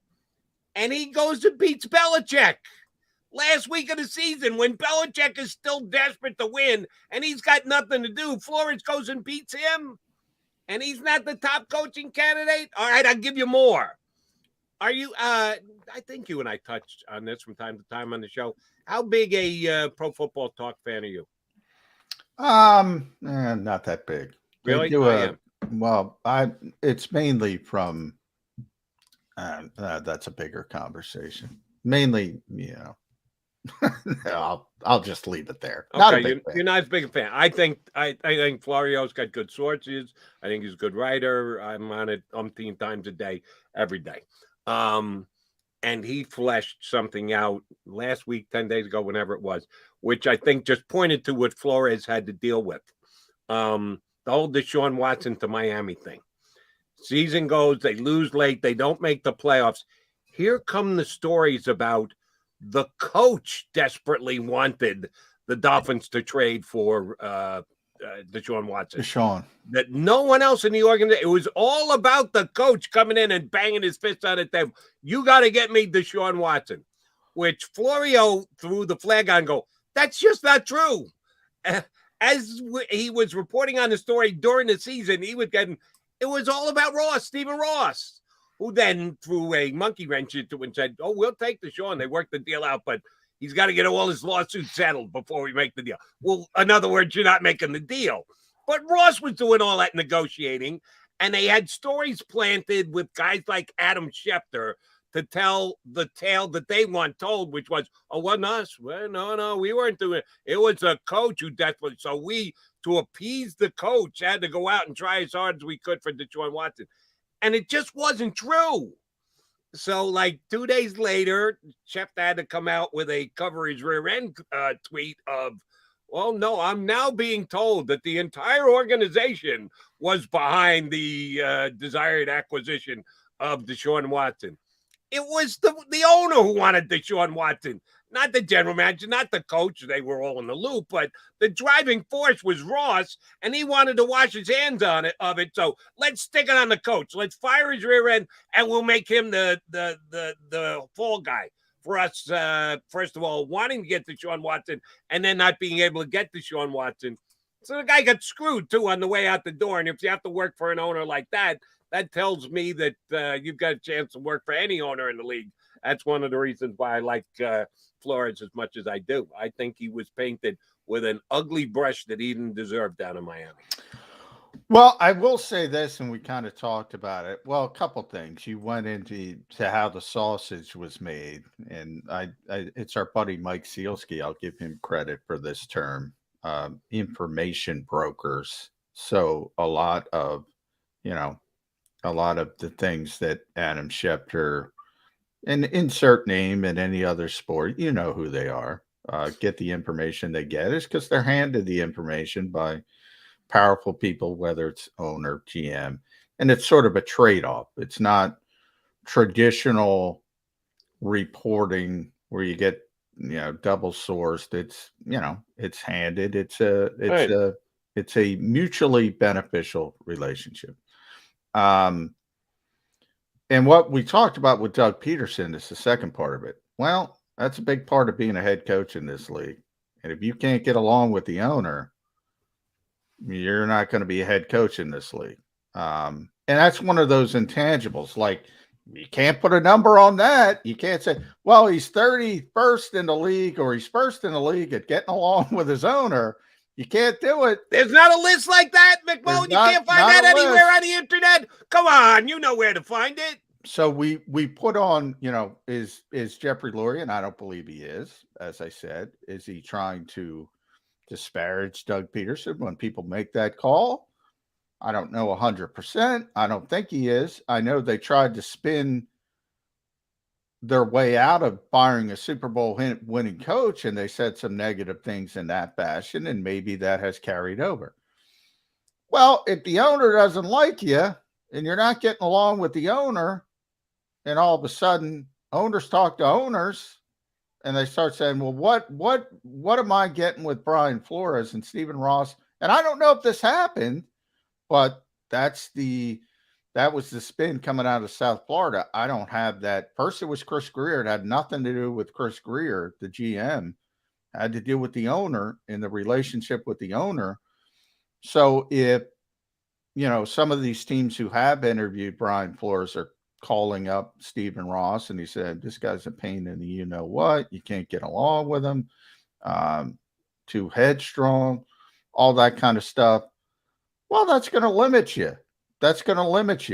But nobody knows that other than some of the more empirical evidence that you put out there about, look, if you win 10 games, you should never be fired. If you win a Super Bowl, the only franchise in Super Bowl history, guess what? You shouldn't be fired 3 years after the fact. Shouldn't be. You don't get along with the boss, you're going to get fired. Yeah, things kind of accelerate. I did want to ask you about this because this came kind of out of left field, at least for me yesterday.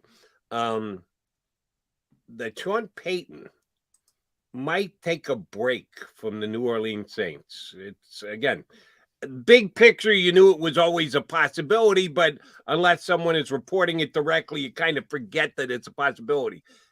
That grabbed me this week with the whole Brady retiring thing. Because we got through the entire season and nobody asked Brady or brought it up with Brady or put Brady on the spot about him potentially retiring. And then it was almost like somebody had a football crystal ball and the Bucs were going to lose and say, let me get this story out there before everybody else brings it up. Because after you're losing, the season's over, people's attentions turn to, well, would Tom actually think about retiring? I give credit to whoever broke the story or speculated on the story before the game leading up to the week before about, Brady could walk away. And I had not given it a moment's thought. But if he does walk away, give credit to the guy who went above and beyond before the game and before they got beat.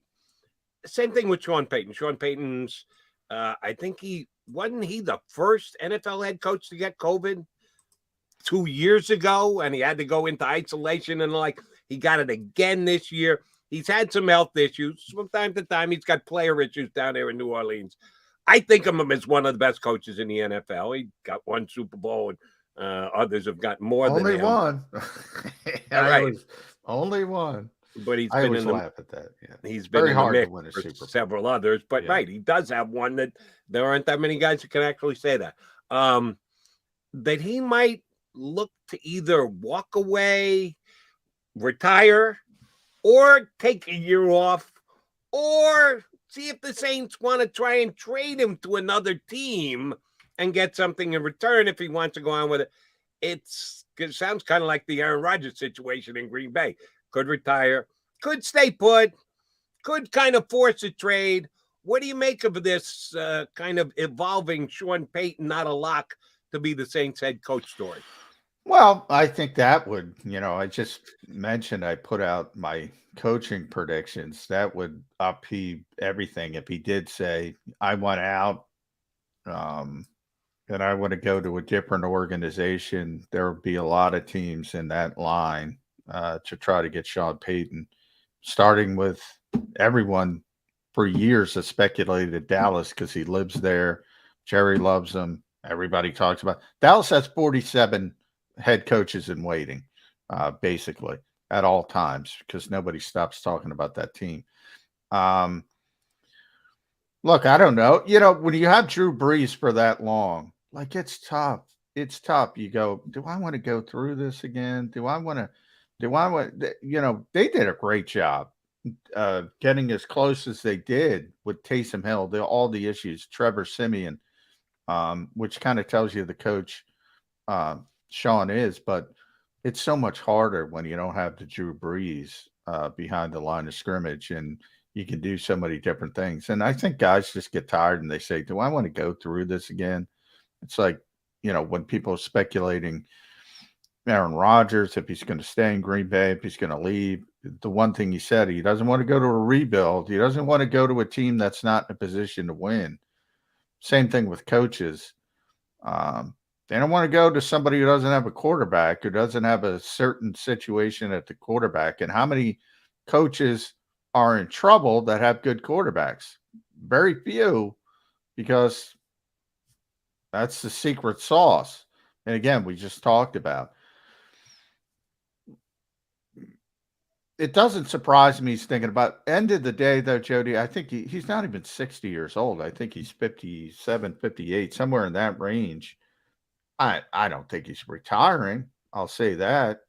May he want to see the greener grass on the other side of the fence? Yeah, he might want to go to a situation where they have a quarterback, or at least a young quarterback that can develop, because it doesn't look good right now in New Orleans at that particular position. You're right. You look at the steps that he had to take. Excuse me. He had Drew Brees, and he didn't have Drew Brees anymore because he retired.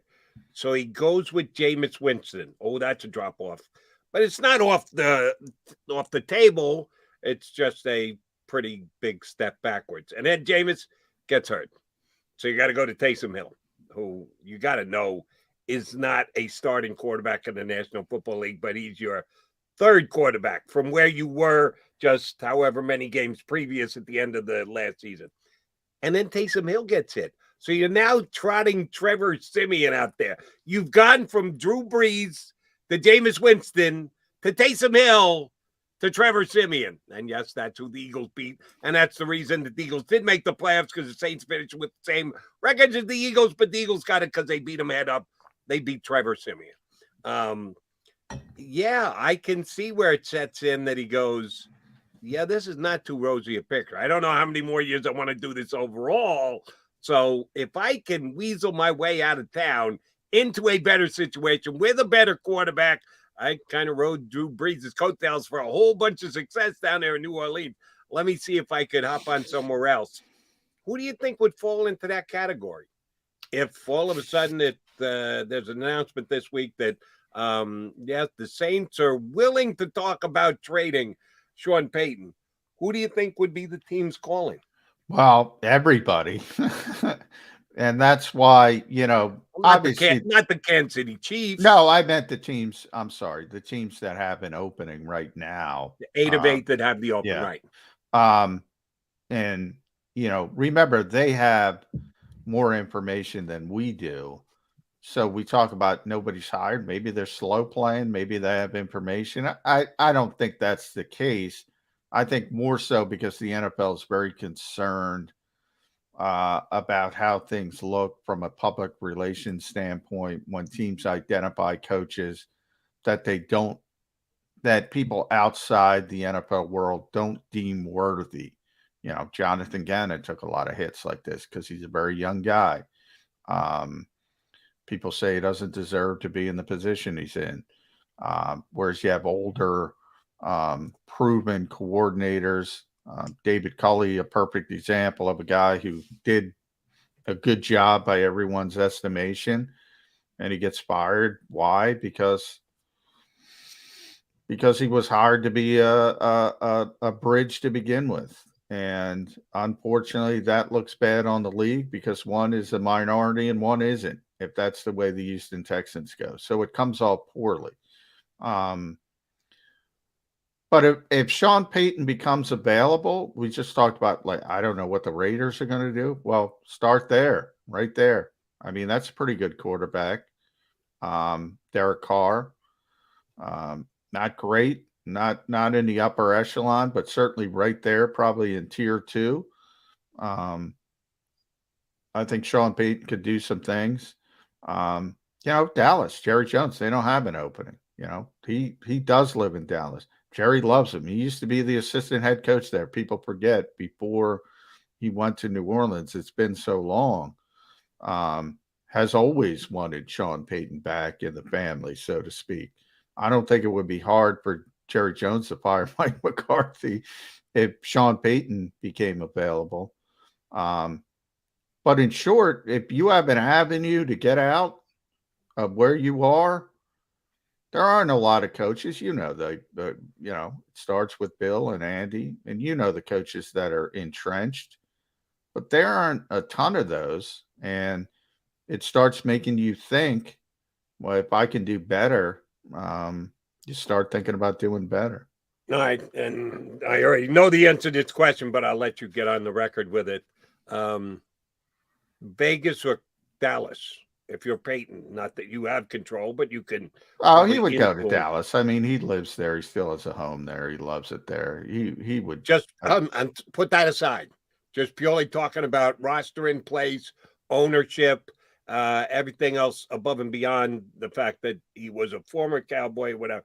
Just evaluating the position that you're moving into, which is the better job, taking over the Cowboys, taking over the Raiders. They're neither are great organizations, so then you just break it down to talent, facilities, and everything's first class in Dallas. And the Raiders, pretty nice stadium, Vegas. Yeah, I mean, I was there. It's not AT&T Stadium, even the stadium, and not AT&T. Dallas has, again, people. I've complimented Dallas too much for an Eagles show, but they have first class everything. I mean, one thing, it's ridiculous. I joked, when we were down there this year, we were doing a little video hit for Sports Illustrated, and Martin was doing one for the Wilmington News Journal. And we were talking to one of the employees taking the elevator down to the field to do the hit. And we just happened to be talking, and I have these nice blazers on, like, weird. You don't see employees at a sporting event in a 3-piece suit. They all have these blazers on. They're tailored for the employees. Tailored. Not just hand them out. Not off the rack. No. They're tailored. Yeah. Everything. The Star, if you've ever seen the Star on All or Nothing, I forget if it was on Amazon. You probably remember, Jody. No, it was on the Hard Knocks HBO show. Yeah, Hard Knocks. They had the drone camera do the whole thing. Yeah. I mean, that thing is unbelievable. It is the only facility that compares to it is Minnesota's, which is why that's a good place. And then the money, Jerry's always willing. The problem with Dallas is he's too involved with personnel, and he's too involved with making those decisions. But everything's first class, and the Raiders are the Raiders. I mean, I don't want to say an NFL owner is poor, because everything is relative, and compared to you and me and everybody else, Mark Davis has a lot of money. Compared to an NFL owner, Mark Davis is a pauper. He's poor. And Jerry Jones has, he's up there with Stan Kroenke and all those guys. So just from that perspective, yeah, it's Dallas. And oh, by the way, it's funny because at least I saw it reported this past week. Mark Davis's main confidant in the NFL, Jerry Jones. Yeah. That Al and Jerry had become buddies in Al's later stages in life, and he passed that along to Mark, and Mark and Jerry became buddies. And when like they're looking for a coach right now, and Jerry isn't or says he isn't because Mike McCarthy's still on the contract, he'll consult the guy like Jerry Jones. Well, everybody. Well, that's the brilliance of Jerry Jones. For people that don't know this, he's got a stadium company. So anytime the NFL builds one of these new stadiums, like he's got his finger in that because his company is controlling things like concessions and things like that. So when you see Allegiant Stadium, SoFi Stadium, US Bank Stadium, Mercedes-Benz, on and on and on, Jerry's making money off them too. It's unbelievable. And that's why, businessman. The all-time number one businessman. Nobody's arguing that. All right, here's something I want to argue with over the last 15 minutes of the show here today. Yes, most people, after watching the action this past weekend, the best weekend in the history of the National Football League with some tremendous quarterback play, looking at it through an Eagle perspective, said, yikes, the Birds are that much further away than maybe I thought they were. When they got into the playoffs, tanked the last game. It didn't even have to play the last game. We're already in the playoffs. We're moving right along here. Things are looking up. And then they got their doors blown out by Tampa Bay, and you had this past weekend where the quarterback play was on a level certainly much higher than anything Jalen Hurts showed this week. I could see the downside. I can understand where the people are coming from that said, this does not look good from an Eagle perspective. But I'll give you some spin, Johnny Mac, and I'll readily admit ahead of time it's a little on the spin side. Tom Brady might walk away. He could retire. And if Tom Brady walks away, who's the quarterback of the Tampa Bay Buccaneers? We know what the Bucs were for a decade plus till Brady showed up. Then he showed up. They won a Super Bowl. They beat the snot out of the Eagles in the playoffs. I thought they were going to beat the Rams this week. They didn't. Shame on their defense. Shame on Todd Bowles. But Tom Brady made Tampa relative again in the NFL. They weren't until he showed up there for more than a decade. He walks out the door, guess what? Right back to non-relevant. That's a good thing for the Eagles. Tampa's in the NFC. They're a team that the Eagles couldn't get by this year. Had to play in the playoffs. It was a blowout. I don't know if he's going to retire or not, but at least it's being talked about, which means you can cross your fingers, Eagle fans. Tampa could come back to the pack. Aaron Rodgers could retire or could force his way out of town in a trade. Now, if the Packers trade him, I asked this of a guest I had this weekend on CBS, so I'll ask you. I thought, yes, Rob. Could be. Was Rob it Monty? Was it Marty yesterday? What do you think they're going to get? Oh, yeah, it was Rob. Well, I asked the guy on my CBS show, then I asked Rob the same question. So let me ask it of John McMullen. What do you think the Packers will get in return if they trade Aaron Rodgers? It starts with 2 first-round picks. And then because of his age, maybe you can start some wiggle room. It might be 2 first-round picks and another conditional second-round pick that can turn into a first-round pick like the Eagles did with Carson Wentz. So that's where you start, 3 high-level picks, and then you might even have to throw in a player or 2 or a couple later draft picks. You're getting a haul. You're getting a significant haul.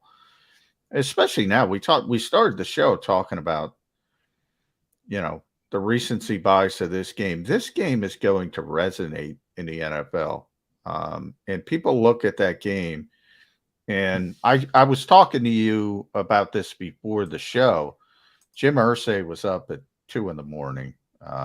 Tweeting. And I'm trying to pull it up as quickly as I can. And, people in Philadelphia are going to take it as a shot at Carson Wentz. And to a certain degree it is. But so here's what he tweeted. You can see clear as day in the final 8 NFL team playoffs, you need a quarterback and offense who can score 30 or more in regulation and a defense that can hold an opponent under 30. Now, we also see San Francisco in the final 8. It's not true. They won a football game in a most unclassic way possible. But what I said when I read it is you can win a lot of ways, and you've heard me say this to you numerous times, Jody, that you probably are sick of it. But your margin of error is much, much smaller if you're trying to win a game like San Francisco than Green Bay. Now, on one day, in the biggest moment, it worked. But over a larger sample size, the explosive team, the ability to move the football through the air is going to have the better opportunity. That's all people are saying when they say this is the easiest way to win. You can win 100 different ways. But guess what, Jody? If San Francisco, and they're going to go into the NFC Championship game in a domed environment, pseudo dome. There's a little opening, but you get the point. As opposed to wind chill of 0 degrees and all that. But they're not going to go into it saying, hey, we're going to block a punt this week. We're going to block a field goal. We're going to convert a 3rd and 9 run late, and we're going to win a football game. You're not going to do that consistently from week to week to week to week. But if you have an explosive offense, your margin of error significantly increases, not decreases. Doesn't mean you can't lose. We've seen Patrick Mahomes lose. We've seen Tom Brady lose. We've seen Aaron Rodgers lose. They lose the last game more than they win the last game. Even Tom Brady talked about that last week. And oh, by the way, Mr. Irsay, 2 of the games this weekend out of the 4 did not have a team scoring 20 points. Yes, in the snow, in the cold, in Green Bay, San Francisco scoring via special teams, 13-10. Cincinnati, Tennessee was 19-16. That wasn't your 30 to my 20 either. Neither team made it to 20.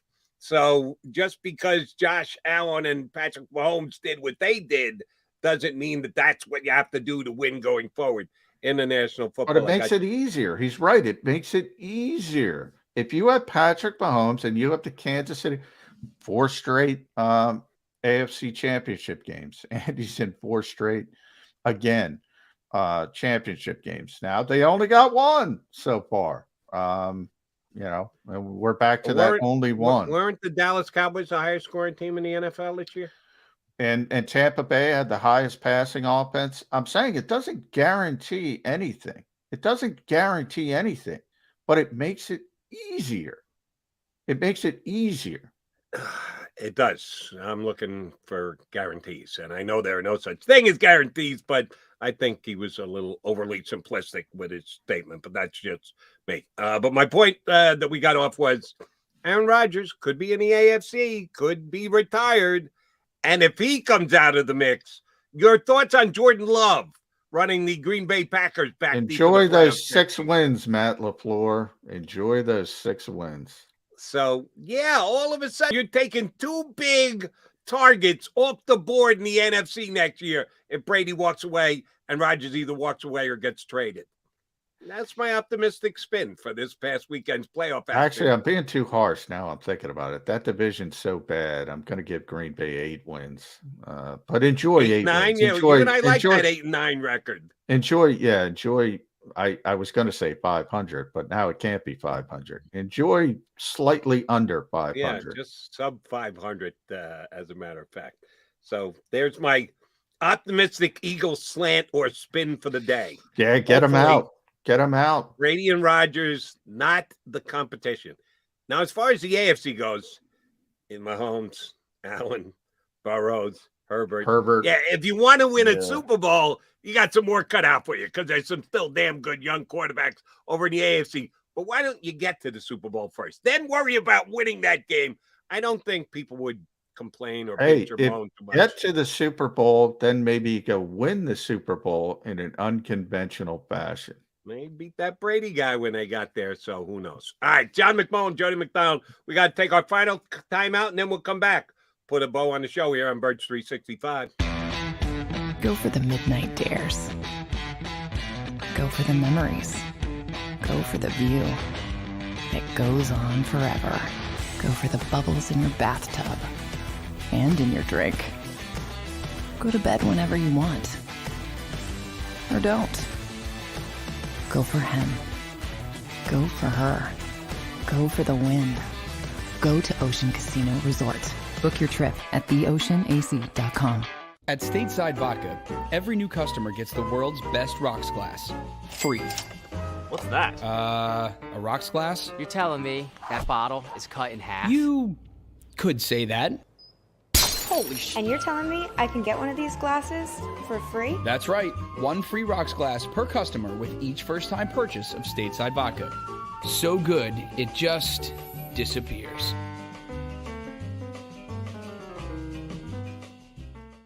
You know you like being right. That's why you should enroll in an Independence Blue Cross plan. It's the health plan chosen by more people than any other, with more doctors and hospitals, more benefits that really rock, more of the coverage you want for the right price, including free doctor visits 24/7. It's a choice you can feel good about, because when you're right, you're right. And when you've got Independence Blue Cross, you're right where you need to be. Call 1-844-200-2583 today to get an Independence Blue Cross plan.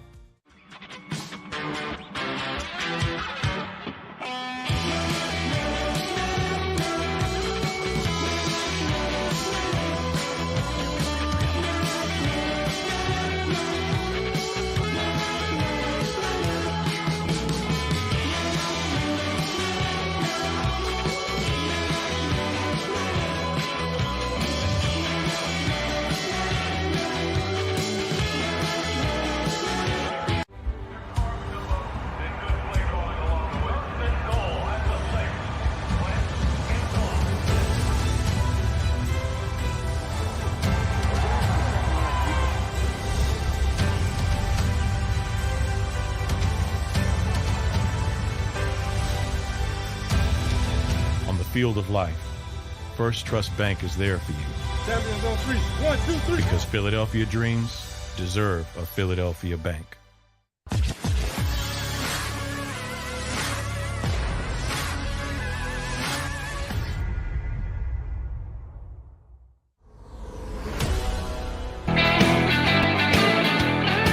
right, running out of time here on Birds 365. We're not tobacco back guys. Be back here tomorrow. 2 points before we exit stage left, J-Mac. You were running down your coaching list earlier on guys who had interviews, hadn't had interviews. I see where it's official. The Giants are bringing Flores in on Thursday. That they reached out to him. They just hadn't had a meeting yet. Now that they got their general manager in place, they're getting a little bit more locked into what they're going to try and do going forward as far as the coaching position goes. I like Brian Daboll. If they hire Brian Daboll, the Giants will probably be the team that I would chastise the least for not hiring Flores, because the new general manager's got a pre-existing relationship with the guy Daboll, who is probably going to be their next head coach. So that I would get. If you choose Daboll over Flores, and I think Daboll's one of the top candidates, I'm not going to bury the Giants for that, but I'll still tell you the best candidate hasn't gotten a gig, and if he doesn't get a gig, it'll be highway robbery. And did you see Andy Reid's quotes about the opposition this week, the Cincinnati Bengals? It was no fluke that the Cincinnati Bengals beat the Kansas City Chiefs during the regular season. Not going quite all Lou Holtz on us and trying to oversell the other team and the opposition, but Andy throwing first verbal foray is, damn, yeah, they beat us, and no fluke. They were better than us. And he's playing the game, at least heading in that direction, to not give the other team any bulletin board material. Yeah, well, you know, when you have to bring out it wasn't a fluke talk, you know, you're a significant favorite, number one. and they should be a significant favorite. But look, the Bengals have a puncher's chance because Joe Burrow's already proven it. You know, I think, what was the number? 525 was his high point. He had a 500-yard passing game. When he gets it going, they're one of the few teams that could keep up with Kansas City from an offensive perspective. Jamar Chase has been maybe the best deep threat in the NFL, which is a combination of a quarterback who can get him the ball and his explosive ability. And they have great receivers as a whole. It's not just Chase. They can score some points, so they got a puncher's chance, but man, they got to get an offensive line. The offensive coordinator said, yes, our offensive line play needs to be better this week. Oh, what was your first clue? The 5th sack, the 6th sack, the 7th sack, the 8th sack, or the 9th sack that you gave up last week? I love it when NFL coaches state the obvious. We try and go above and beyond the obvious. Sometimes we achieve that. Sometimes we don't. We'll give it another shot again tomorrow because the 2 hours have come and gone. Johnny Mac, no zooming your life away. If you do have football work to do, don't work too hard. Come on, it's the off season. You've already done your 2 hours of hard work with me. I get that enough from the wife. I can't get it from you, Jody. She's like, "What are you doing? What are you doing?" She thinks I'm making up work. She thinks I'm making on the it wife's up. bandwagon thing. Yeah. All right, partner. You'll be back here in 22 hours. I'll be back. Done deal. We'll be right back here on Birds 365. If you missed any of today's show on the JAKIB Media channel, listen to the podcast on your way home. Available on YouTube, Apple,